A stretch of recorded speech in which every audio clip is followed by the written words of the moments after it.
Now we take to Tennessee, where some of the most extreme cases are being experienced by veterans. Outrage tonight from Republican Congressman Diane Black on what is going on in her state. Congresswoman, thank you so much for being here and so much to talk about. First, I do want to get your reaction. We just found out that the Senate did pass that VA bill, the assistance program. I just had a doctor say, well, that's going to throw more personnel and money at the problem. It's not going to really help. What do you say?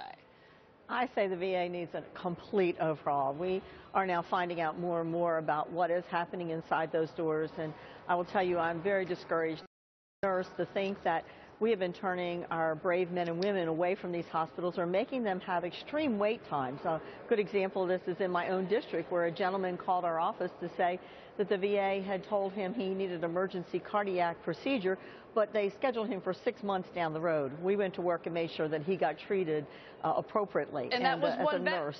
Congresswoman, that was one veteran, and that's great to see. But let's talk about what's happening, near your district in Nashville. I mean, we've gotten several reports of these long wait times for veterans. I'm from Phoenix, so I'm right here with you. But, new patients waiting 65 days in Nashville on average before they could see a doctor, more than double the national average, 27 days. This is from USA Today. I mean, you probably aren't too stunned by these statistics, but you could change this, right?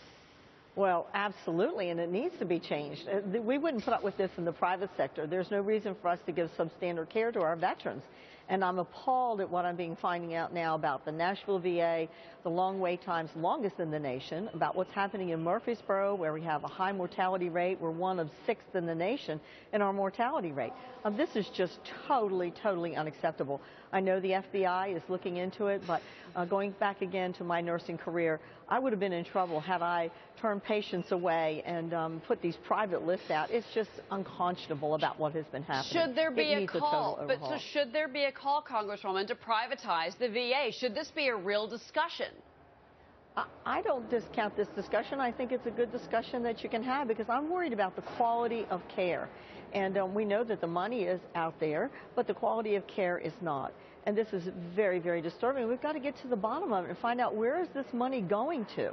It obviously isn't going to take care of our veterans in a timely, efficient, quality manner. And again, it needs to be overhauled altogether. And whether it's privatizing or not, we did pass a bill to say that if you waited more than 30 days, that you have an opportunity to go to a private facility and get your care given.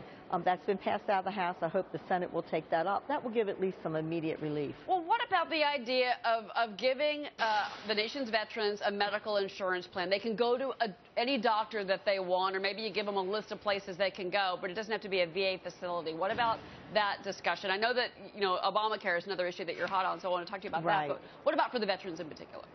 Well, I think it's a great discussion to have, and it has been had a number of times in the past.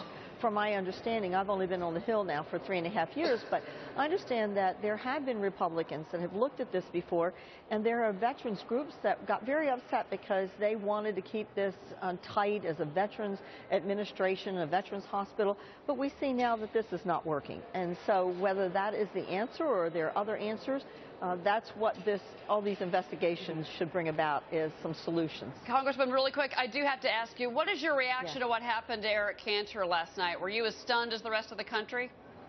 I think everybody was stunned. No one expected that. We certainly didn't expect it. Yesterday, as we were going about our business, we just had no clue. I don't even think that the congressman really expected that. His polling numbers look differently. So I do have to say Eric Cantor has been a great leader.